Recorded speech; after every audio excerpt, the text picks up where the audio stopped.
Hello friends, आज की इस वीडियो में हम डिस्कस करेंगे फॉर्म्स ऑफ पोएट्री को, जिसमें मैंने इंक्लूड किया है ballad, sonnet, elegy, ode, epic, lyric, heroic couplet, blank verse. इन सारी ही चीज़ों के बारे में हम इनके क्या क्या टाइप्स होते हैं, इनके क्या मीनिंग है, क्या डेफिनेशंस हैं, उनको हम डिटेल से पढ़ेंगे। तो चलिए स्टार्ट करते हैं आज का सेशन। तो हम सबसे पहले बात करते हैं थोड़ा पोइट्री की। Poetry also called verse, a type of literature that uses language to evoke emotions in a creative and imaginative way. मतलब जो पोइट्री है वो क्या है, a type of literature, literature का ही एक पार्ट है जिसमें लैंग्वेज को इस तरीके से एक क्रिएटिव वे में यूज किया जाता है जिससे जो इमोशंस हैं कॉमन मैन के वो भी उभर के सामने आए, यानी कि अपने इमोशंस को, अपने थॉट्स को लिखना एक इमेजिनेटिव वे में, ताकि जो उनको पढ़े उनके भी इमोशंस उभर के आए, वो होता है हमारा पोएट्री। एंड अगर हम पोएट्री वर्ड की बात करें तो जो पोएट्री है वो ओरिजिनेट हुआ है ग्रीक वर्ड पोएसिस से, जिसका मीनिंग क्या होता है, जिसका मीनिंग है मेकिंग, यानी कि बनाना। पोएट्री यूजेस फिगरेटिव लैंग्वेज, जैसे कि आपका मेटाफर है, सिमली है, कॉमनली इन चीजों को जो फिगर ऑफ स्पीच है वो यूज किया जाता है पोएट्री में, क्योंकि पोएट्री में जो सीधा सीधा लिखा गया होता है वो उसका मीनिंग नहीं होता है। जो लिखा गया होता है उससे कुछ डिफरेंट मीनिंग वो पोएट कहना चाहता है, यानी लिखा कुछ और है लेकिन बताना वो कुछ और चाहता है। ये लिटरली जो पोएट्री होती है उसकी विशेषताएं होती हैं, उसकी डेफिनेशंस हम कह सकते हैं। अब इसके बाद कुछ डेफिनेशंस देखते हैं जो कि दी हैं आपके राइटर्स ने। एरिस्टोटल ने बोला है पोएट्री के बारे में कि poetry is a speaking picture with the end to teach and delight. बहुत बार ये डेफिनेशंस भी एग्जाम्स में पूछ दी जाती हैं। और वर्ड्सवर्थ ने बोला है कि poetry is a spontaneous overflow of powerful feeling. Wordsworth का तो वैसे भी मानना यही था कि पोएट्री जो है, जो जो भी आपके मन में आ रहे हैं विचार, उसको सिंपल वे में लिख दो, कोई फिगरेटिव लैंग्वेज यूज करने की आवश्यकता नहीं। ये वर्ड्सवर्थ का अपना पर्सनल थॉट्स थे। एंड आर्नोल्ड ने बोला है कि poetry is a criticism of life under the conditions fixed for such a criticism by the laws of poetic truth and poetic beauty. तो ये कुछ डेफिनेशंस थी पोएट्री के। इसके बाद हम देखते हैं फॉर्म्स ऑफ पोएट्री को, कि पोएट्री किन किन फॉर्म्स में लिखी जाती है, उसके क्या क्या प्रकार होते हैं पोएट्री के। ठीक है, तो हम इसमें देखेंगे बैलेट को। सबसे पहले हम देखेंगे, क्या हम बैलेट को देखेंगे कि बैलेट क्या है। तो बैलेड मेनली क्या है, a folk song telling a story legend in a simple language. मतलब जब एक साधारण सी भाषा में एक स्टोरी के थ्रू किसी चीज को डिफाइन किया जाता है, किसी लीजेंड यानी कोई एक व्यक्ति है उसको आप डिफाइन कर रहे हैं, उसकी जो गाथाएं हैं उनको आप गा रहे हैं सिंगिंग के थ्रू, वो क्या है, आपका बैलेड है। और ये जो बैलेड टर्म है ये कहाँ से आया हुआ है, ये बैलेड आया हुआ है, लैटिन वर्ड है बेलारे, जिसका मीनिंग है टू डांस। ठीक है, ये वर्ड निकला हुआ है बेलारे, जिसका मीनिंग है to dance.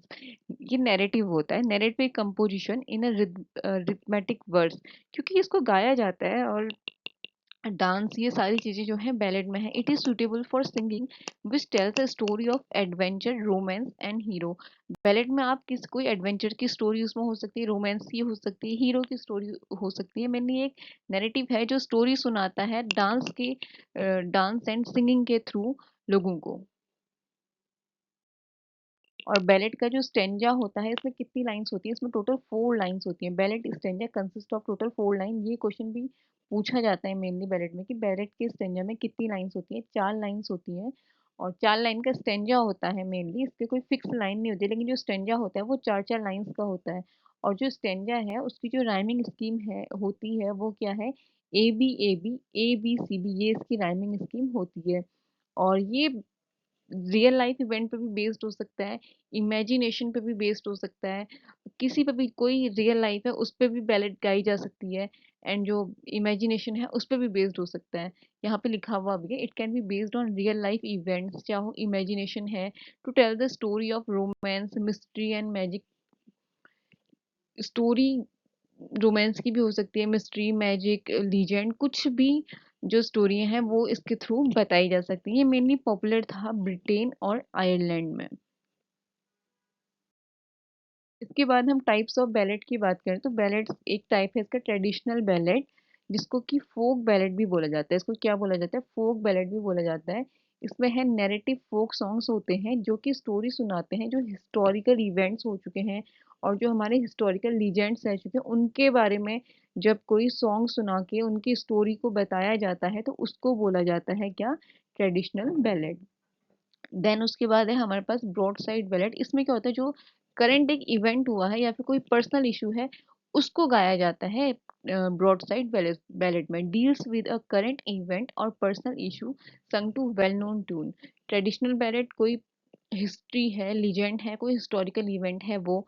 Broad side ballot जिसमें जो करंट जो अभी कुछ चल रहा है उसके बारे में या फिर किसी का कोई पर्सनल इशू है उसके बारे में बताया जाता है ब्रॉड साइड बैलेट में।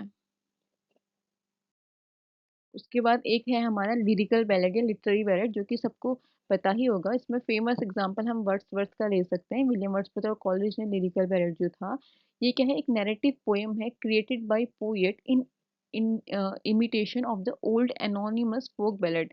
तो कोई ओल्ड एनोनिमस यानी कि जिसका कोई राइटर नहीं होता है उस फोक बैलेड को एक नई तरीके से लिखना, कोई उसका इमिटेशन पूरा नहीं किया जाता लेकिन कुछ हद तक उसको उसके इमिटेशन में जब क्रिएट किया जाता है वो है हमारा लिटरेरी बैलेड। और इसको हम जो रोमांटिसिज्म है उसका बिगनिंग भी मानते हैं क्योंकि उस टाइम पे 1798 में आया था लिरिकल बैलेड जो कि विलियम वर्ड्सवर्थ और एस टी कॉलेज का कॉम्बिनेशन था।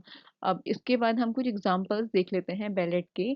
फेमस जो है बैलेड एंड सोनेट जो कि आपका वर्क है डीजी रोसेटी का, and la belle dame sans merci जो कि जॉन कीट्स का वर्क है, and the lay of last minstrel Walter Scott का है, and rime of the ancient mariner जो कि लिखा है एस टी कॉलरिज ने। तो ये आपका बैलेट था। इसमें हमने बैलेट क्या होता है वो देखा। मेनली बैलेट क्या है, सॉन्ग है जो कि कोई स्टोरी बताते हैं, हिस्टोरिकल भी बता सकते हैं, करेंट इवेंट भी बता सकते हैं, लीजेंड्स भी बता सकते हैं वो म्यूजिक के साथ। और ये मेनली 4 लाइन का स्टेंजा होता है, ये मेन चीज है इसमें। और साथ ही जो बैलेड है वो बेलारे वर्ड से निकला हुआ है जिसका मीनिंग होता है टू डांस। एंड इसके हमने 3 टाइप्स देखे, ट्रेडिशनल बैलेड देखा, ब्रॉड साइड बैलेड देखा एंड लिटरेरी बैलेड देखा। ठीक है, अब अगले फॉर्म पे बढ़ते हैं। अगला है हमारा एलिजी। एलिजी क्या है, मेनली हम कह सकते हैं कि अ, शोक गीत। हिंदी में अगर एक शब्द में इसको डिफाइन करना हो तो शोक गीत। जब कोई पर्सन है, किसी की डेथ हो जाती है तो उसकी डेथ पे लेमेंट करने के लिए, शोक करने के लिए, उसको याद करते हुए जब कोई चीज उसको फोकस करते हुए लिखी जाती है उसको हम बोलते हैं एलिजी। ठीक है, देखते हैं। It is a formal lament, formal है ठीक है, informally formal lament in verse, कविता के through, that expresses sadness specially for somebody who has died, जो कि मर गया है, जिसकी मृत्यु हो गई है, उसके बारे में उसको याद करते हुए जो सैडनेस एक्सप्रेस की जाती है वर्ड्स के फॉर्म में, वो हमारा क्या है, वो हमारा एलिजी है। और एलिजी टर्म की बात करें तो the term elegy comes from the Greek word elegos which means lament, जिसका मतलब क्या है, शोक। जो एलिजी शब्द है वो ग्रीक वर्ड के एलिगोस से आया है, that means lament. It contains, elegy में क्या है, एलिजी की थीम क्या होती है, मॉर्निंग, शोक, लॉस एंड सैडनेस। क्योंकि किसी की डेथ हुई है तो उसकी भी तो थीम्स यही रहती है ना, जब किसी की डेथ हो जाती है उसकी डेथ पे अम, रोना है, वो जो भी खोया है वो सारी चीजें, जो सैडनेस है उसी को एलिजी में मेनली एक्सप्लोर किया जाता है। और साथ ही साथ एक जो रिडेम्पशन है, कंसोलेशन है, इन चीजों को भी इसमें इंक्लूड किया जाता है किसमें, एलिजी में। अब टाइप्स ऑफ एलईजी की बात करें तो सबसे पहले हम देखते हैं पर्सनल एलईजी। यहाँ पे पर्सनल एलईजी नाम से ही पता लग रहा है, पर्सन यानी कि कोई स्पेसिफिक कोई पर्सन है, कोई क्लोज फ्रेंड है, कोई रिलेटिव है, उसकी डेथ पे मौन करना, उसकी डेथ पे शोक मनाना हमारा किसके अंतर्गत आता है, पर्सनल एलईजी के में इंक्लूड होता है। जिसकी इसका बेस्ट एग्जांपल हम देख सकते हैं जो वॉल्ट विटमैन का था, ओ कैप्टन माय कैप्टन, जो कि इन्होंने डेडिकेट किया था किसको, अब्राहम लिंकन को। तो वो एक इनके क्लोज, मतलब एक क्लोज फ्रेंड, फ्रेंड तो नहीं बट मतलब एक क्लोज पर्सन हम कह सकते हैं, स्पेसिफिक पर्सन जो है वो हम कह सकते हैं। तो स्पेसिफिक पर्सन की डेथ को याद करते हुए, उस पर्सन को याद करते हुए जब कोई चीज लिखी जाती है वो किस कैटेगरी में आती है, वो हमारा पर्सनल एलिजी की कैटेगरी में आती है। एंड सेकंड है हमारा इम्पर्सनल एलिजी। इम्पर्सनल एलिजी किसके लिए लिखी, इम्पर्सनल एलिजी किसी भी अननोन फिगर के लिए लिखी जा सकती है, किसी फीलिंग के लिए लिखी जाती है। एब्स्ट्रैक्शन यानी कि कोई अमूर्त रूप से कोई हम किसी चीज को सोच रहे हैं उसके बारे में लिखी जाती है। जिसका बेस्ट एग्जांपल हम देख सकते हैं थॉमस ग्रे का जो elegy return in a country church yard है वो। ये किसी व्यक्ति विशेष पे नहीं लिखा गया था, ये एक जो मतलब जो एक कॉमन थीम है डेथ की, उस पे ये चीज लिखी गई थी। तो कॉमन थीम पे लिख सकते हैं, वो किसके कैटेगरी में आता है, वो हमारा इम्पर्सनल एलिजी की कैटेगरी में आता है। ओके, अगला देखते हैं पेस्टोरल एलिजी, जो मेनली काफी फेमस है और उसको काफी यूज किया जाता है। आपने काफी बार सुना होगा, इसकी लाइसिडस है, थायरिसिस है, ये सारी हमारी जो है ये पेस्टोरल एलिजी में आती है। ये पोयम है डेथ के बारे में भी और रूरल लाइफ के बारे में। जो मेनली ये इसमें फीचर्ड क्या होता है, इसमें शेफर्ड को ये पोएम जो है वो फीचर्ड करते हैं। इन मेमोरियम है, टेनिसन ने लिखी थी आर्थर हेनरी हेलन के लिए। In memory of W B Yeats है, AWH ऑर्डन ने लिखी थी। थायरोसिस है, मैथ्यू आर्नोल्ड ने लिखी थी। तो ये कुछ एग्जांपल्स हैं एलिजीज के, और ये मैंने इसलिए लिखे हैं क्योंकि ये बहुत बार पूछा जाता है, इनके राइटर्स भी पूछे जाते हैं। एंड ये एलिजी है, ये लिरिक है, ये कौन सा फॉर्म है पोएट्री का, ये भी पूछा जाता है। तो अभी हमने एलिजी देखा, बैलेट देख लिया, ठीक है। अब इसके बाद हम सोनेट को पढ़ते हैं।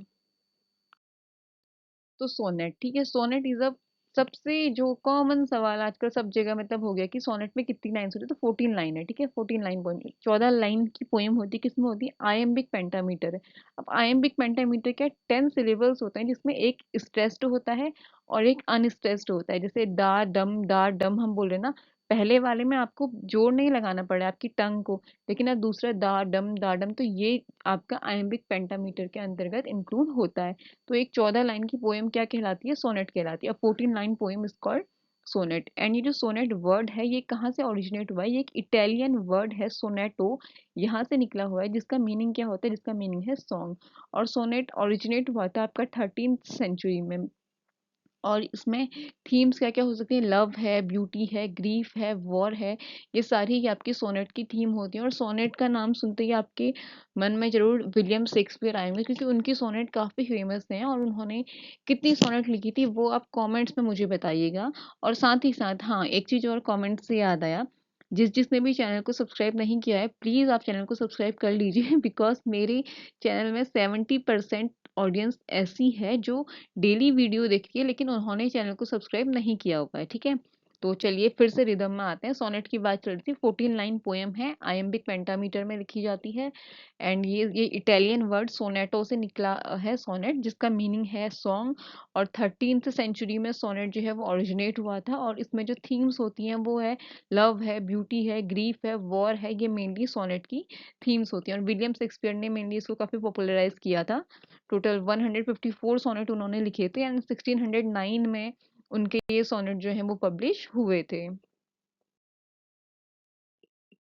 अब इसके बाद बात करते हैं टाइप्स ऑफ सोनेट की, जो कि बहुत बार एग्जाम्स में पूछा जाता है, ठीक है। तो सबसे पहले हम देखते हैं, यहाँ पे हमारे पास है पेट्रार्कियन सोनेट और इटालियन सोनेट, या पेट्रार्कियन सोनेट, इटालियन सोनेट एक ही बात है।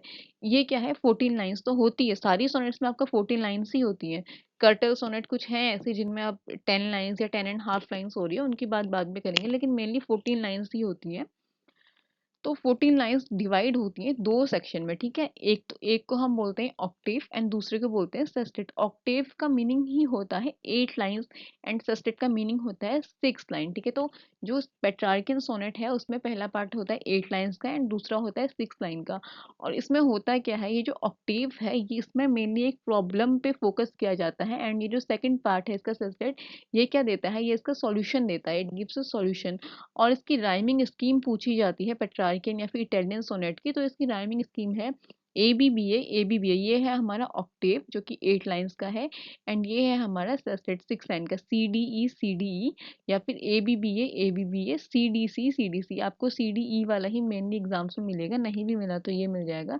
तो ये है आपका पेट्रार्कियन सोनेट की राइमिंग स्कीम। ऑक्टेव है 8 लाइंस का एंड सेस्टेट है 6 लाइन का। और 14 लाइंस हैं जो कि जिसमें कि ऑक्टेव जो है वो एक प्रॉब्लम देता है एंड सेस्टेट उसका सॉल्यूशन देता है। And rhyming scheme A B B A सी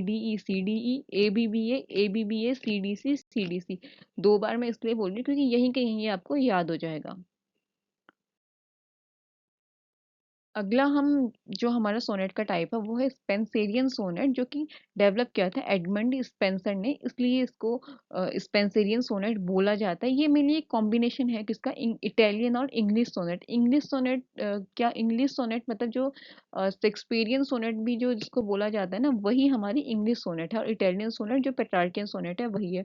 इसमें क्या है, इसमें भी 4 क्वार्टेन्स हैं, जैसे ए बी बीसी क्वाट्रेंस मतलब चार लाइंस का जो स्टेंजा है वो, एंड ऑक्टेव है हमारा 8 लाइन का, जो कि followed by a couplet. Couplet means two lines, ठीक है।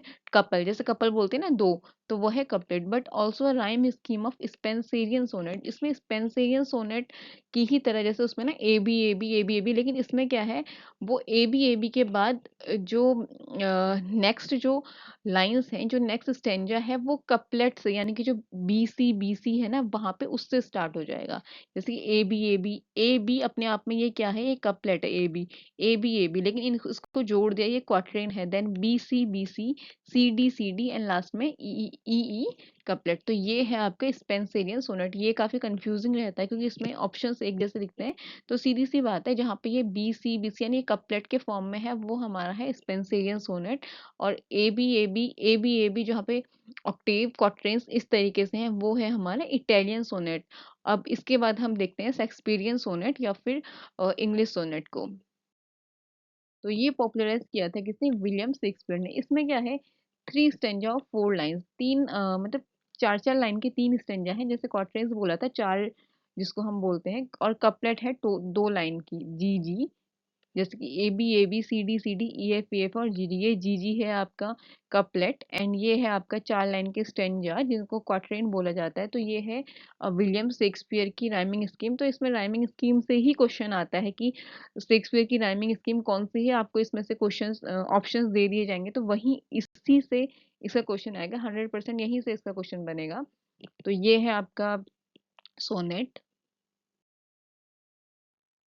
अगला है कर्टल सोनेट। कर्टल सोनेट को अगर एक वर्ड में डिफाइन करूं तो मैं ये कह सकती हूँ कि शॉर्ट फॉर्म।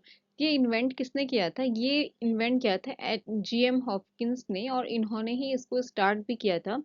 अब इन्वेंट करेंगे तो स्टार्ट तो करेंगे ही ना, पता नहीं क्या बोल जाती हूँ मैं भी। तो ये मेनली क्या है, ये 11 लाइन या फिर 10.5 लाइन की एक पोम होती है, जिसको हम कर्टल सोनेट बोलते हैं। मेनली एक ऐसी पोएम जिसमें 11 या 10.5 लाइन से, वो है आपका कर्टल सोनेट। अब 10.5 लाइन का मीनिंग क्या है, 10 लाइन्स तो आपकी पूरी होंगी, लेकिन जो लास्ट है वहां पे एक वर्ड आपको देखने को मिलेगा, हम यह कह सकते हैं कि एक टेल टाइप का आपको देखने को मिलेगा, वो है आपका कर्टल सोनेट। ये 3/4 है किसका, पेट्रार्कियन सोनेट का। इसमें क्या है, अदर जो हमारे सोनेट से उसमें जो ऑक्टेव था वो 8 लाइंस का था, लेकिन इसमें क्या है 6 लाइन का ये स्टेंजा है। कितने लाइन का स्टेंजा है, 6 लाइन स्टेंजा है। और जो सेस्टेड है वो 4.5 लाइन या फिर 5 लाइन का स्टेंजा होता है, स्पेशली किसमें, कर्टल सोनेट में। और इसकी जो राइमिंग स्कीम है वो क्या है, जो ऑक्टेव की मैं बात करें, जो 6 लाइन स्टेंजा है उसकी राइमिंग स्कीम होती है A B C, D C B D C, या फिर ए बी सी डी सी। तो ये आपका कर्टल सोनेट है।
तो अगला है हमारे पास क्या है, ओड।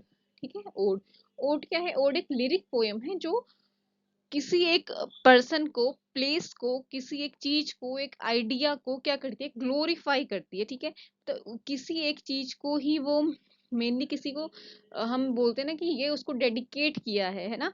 तो ये ओड उसी टाइप की एक पोएम है। ओड कैन बी, ये लिखी भी जा सकती है एंड गाई भी जा सकती है।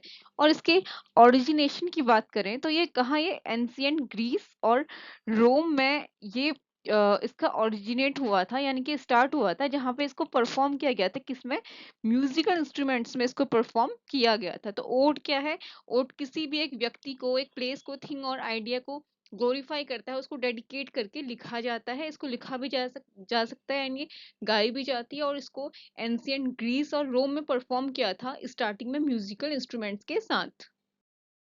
इसके बाद हम बात करते हैं टाइप्स ऑफ ओड की। ठीक है, तो वो टाइप्स ऑफ ओड में सबसे पहले हम बात करते हैं पिंडेरिक ओड की। पिंडेरिक ओड जिसको कि क्या बोला जाता है, जिसको कि ग्रीक ओड भी कहा जाता है। ग्रीक ओड क्यों कहा जाता है, क्योंकि इसका जो नेम है ना पिंडेरिक ओड, ये ग्रीक पोएट थे पिंडर, उन्हीं के नाम पे इसका नाम क्या पड़ा था, पिंडेरिक ओड पड़ा था। इस पिंडेरिक ओड में क्या होता है, तीन पार्ट्स होते हैं। क्या क्या होते हैं, स्ट्रोफे होता है, एंटी स्ट्रोफे होता है एंड इपोड होता है। स्टार्टिंग जो है इसका स्ट्रोफे से होती है, followed by antistrophe and epode. एक बार एक क्वेश्चन आया था, मुझे ध्यान आ रहा है कि ऑप्शंस में था कि मतलब इसमें से कौन सा ओड का पार्ट नहीं है। कुछ तीन ऑप्शन ये थे और एक कोई अदर ऑप्शन था। तो ये इंपॉर्टेंट है क्योंकि इसके पार्ट्स के बारे में पूछा जा सकता है, और ये भी पूछा जाता है बहुत बार कि स्ट्रोफे, एंटी स्ट्रोफे एंड इपोड किस टाइप के ओड्स के पार्ट है, पिंडेरिक के हैं, हॉरेशियन के हैं, रेगुलर के हैं, इरेगुलर के हैं, ये क्वेश्चंस आते हैं। इसका एक एग्जांपल हो सकता है विलियम वर्ड्सवर्थ का odd on intimations of immortality. ठीक है,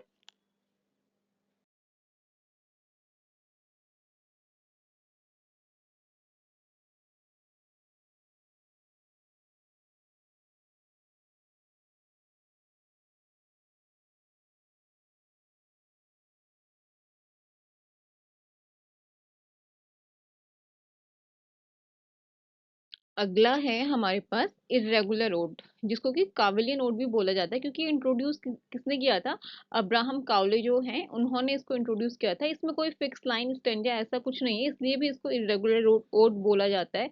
एंड कुछ एग्जांपल्स हैं हमारे पास ओड के, जैसे कि कॉलरिज का है डिजेक्शन एंड ओड, मिल्टन का है odd on the nativity of Christ, Dryden का एलेक्जेंडर फीस्ट है, बेन जॉनसन का ओड टू हिमसेल्फ है। तो ये हमारा ओड था जो जिसमें हमने टाइप्स ऑफ ओड देखा, Horatian ode, Pindaric ode and irregular ode. तो आगे बढ़ते हैं। अब हम बात करते हैं एपिक की। एपिक क्या है, epic is a heroic poem on a serious subject. ठीक है, सीरियस सब्जेक्ट की है हेरोइक पोयम, यानी कि किसी भी व्यक्ति के जो हेरोइक चीजें हैं, जो अच्छे काम उसने किए हैं, साहस भरे, वो चीजें एपिक में दिखाई जाती हैं, told in a formal and elevated style. ये लंबी पोएम्स होती हैं, सेंटर्ड ऑन अ हीरोइक और डिवाइन फिगर। डिवाइन फिगर पे भी सेंटर्ड होती है, जिसमें आपके मिथ इंक्लूड होते हैं, लेजेंड्स है, हिस्ट्री है, और रिलीजियस टेल्स हैं, और मॉरल थ्योरीज हैं, जैसे कि हम पैराडाइज लॉस्ट की बात करें।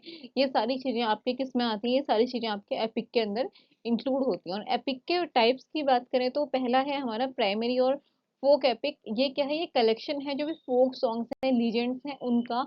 और मेनली ये क्या होता है, ये ओरल होते हैं, ये रिटर्न नहीं होते हैं, ये ओरल इन फॉर्म है। और ये एनोनिमस होते हैं, मतलब it is originally and usually anonymous, no single author, कोई सिंगल ऑथर की नहीं होता। जैसे ब्यूवल्फ है, इलियड है, ओडिसी है, ये इसके एग्जांपल्स हो सकते हैं। और एक चीज, इसका जो हीरो है वो कोई भी हो सकता है, मतलब कि कोई भी कॉमन मैन इसका हीरो हो सकता है, जरूरी नहीं है कि कोई वेल नोन पर्सनैलिटी ही इसका हीरो है। कोई भी कॉमन मैन जो है वो उसके हीरो हो सकते हैं, उसके ऊपर जो भी प्राइमरी है या फोक एपिक है वो लिखी जा सकती है। इसके बाद है लिटरेरी एपिक। लिटरेरी एपिक और फोक एपिक में अगर हम डिफरेंस की बात करें तो सबसे पहला डिफरेंस तो ये है कि जो लिटरेरी एपिक है वो लिखा जाता है, ठीक है, वो रिटन इन फॉर्म होता है, एंड जो फोक एपिक है वो ओरल होता है। और फोक एपिक में कोई भी कॉमन मैन भी उसका हीरो हो सकता है, लेकिन अगर लिटरेरी एपिक की बात करें तो इसका जो हीरो है वो एक वेल नोन पर्सनैलिटी होना चाहिए। और इसके एग्जाम्पल हैं जैसे Aeneid by Virgil and Paradise Lost by Milton. इसके बाद हम बात करते हैं मॉक एपिक की। मॉक एपिक क्या है, ये एक सैटायरिकल पैरोडी है, जो क्लासिकल एपिक या फिर हेरोइक पोएम्स होती हैं उनकी एक पैरोडी है, मतलब कि एक सटायर के फॉर्म में या फिर एक मजाक के फॉर्म में उसको लिखा जाता है, चिढ़ाना जैसे बोलते हैं ना, मॉक करना, तो मॉक एपिक वो है। जैसे इसके एग्जांपल है rape of the lock Alexander pope का, एंड मैक फ्लेक्नो है जॉन ड्राइडन का, टेल ऑफ अ टब है जोनाथन स्विफ्ट का। तो ये हमारा यहाँ पे एपिक कंप्लीट होता है। इसके बाद हम बात करते हैं हीरोइक कपलेट की। कपलेट मीन्स टू, ठीक है। हीरोइक कपलेट का मेनली क्या पूछा जाता है ना, इसकी डेफिनेशन पूछी जाती है। डेफिनेशन पूछी जाती है इसका मतलब जैसे आपको ऊपर पे दे दिया होगा कि two lines in iambic pentameter is called. नीचे आपके ऑप्शंस होंगे, कपलेट है, हीरोइक कपलेट है, सोनेट है, एलिजी है, इस टाइप के इसमें क्वेश्चंस आते हैं। तो हीरोइक कपलेट क्या है, सेट ऑफ टू लाइन है जो आइम्बिक पेंटामीटर की और जो राइम पेयर में होते हैं, ठीक है। और इसको इंट्रोड्यूस किसने किया था, जॉफ्री चौसर ने किया था इसको इंट्रोड्यूस। और कैंटरबरी टेल्स बाय जॉफ्री चौसर, ये इसका एग्जांपल है। And the legend of good woman, ये भी आपका हीरोइक कपलेट का एग्जांपल है। तो और ये भी क्वेश्चन आता है कि इसको इंट्रोड्यूस किसने किया था, तो इंट्रोड्यूस आपने किया था जॉफ्री चौसर ने। अगला है हमारे पास ब्लैंक वर्स। तो ब्लैंक वर्स का क्या है, सबसे पहले तो इसकी डेफिनेशन आती है, ठीक है। तो ब्लैंक वर्स में जो मेन होता है कि ब्लैंक वर्स में मीटर होता है लेकिन राइम नहीं होती है। और ये किस में लिखा जाता है, ये आयम्बिक पेंटामीटर में लिखा जाता है। अब आयम्बिक पेंटामीटर क्या है, पहले भी बताया था कि टू सिलेबल्स का ग्रुप है जो कि एक अनस्ट्रेस्ड होता है, एक स्ट्रेस्ड होता है, वो पैटर्न में चलते हैं।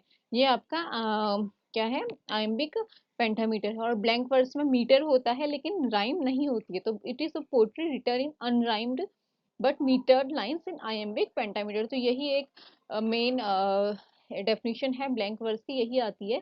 एंड एग्जांपल्स की बात करें तो Paradise Lost by John Milton, T S Eliot का वेस्टलैंड है, टेनिसन का इडल्स ऑफ द किंग है, एंड वर्ड्सवर्थ का द प्रिल्यूड है। ये सारे ये आपके किस में लिखे गए हैं, ये आपके ब्लैंक वर्स में लिखे गए हैं।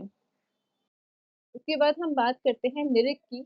लिरिक क्या है, लिरिक एक शॉर्ट पोएम है, a short poem in which speaker expresses ideas and emotions with musical language spoken in the first person, ठीक है। मतलब इसमें कोई भी पोएट है, वो अब उसके जो भी आइडियाज हैं, इमोशंस हैं, उनको एक म्यूजिकल लैंग्वेज में, लिरिक है ना, जैसे लिरिक बोलते हैं कि गाने, अगर हम सामान्य भाषा में बात करें, अगर हम सॉन्ग्स की बात करें तो लिरिक्स की बात आती है ना, तो वो एक म्यूजिकल लैंग्वेज में बोलता है। या फिर हम कह सकते हैं कि छोटी पोएम जिसमें कि फिगरेटिव लैंग्वेज मोस्टली यूज की जाती है। और ये जो पोएम्स होती हैं, इनकी जो थीम होती है, वो जो भी उस टाइम पे पोएट पोएट है उसके माइंड में क्या चल रहा है, उसके क्या इमोशंस हैं, क्या उसकी फीलिंग्स हैं, उस पे ये सेंटर्ड होती हैं लिरिक पोयम। और ये शॉर्ट पोएम्स होती है, बहुत लंबी पोएम नहीं होती है, शॉर्ट पोएम्स होती हैं। और इनमें मेनली फिगरेटिव लैंग्वेज यूज होती हैं। और जो पोएट का जो भी उस टाइम पे जो उसका स्टेट ऑफ माइंड है, जिस टाइम पे वो पोएम को लिख रहा है, लिरिक पोएम को, वो उसमें आता है। और जो उसके इमोशंस है वो उसमें हमें देखने को मिलते हैं। अब इसके बाद बात करते हैं हम हैको। हैको एक पोएम है, एक ट्रेडिशनल जापानीज पोएम है made up of 17 syllables in 3 line. 17 syllables की पोएम है, 3 लाइन की पोएम होती है।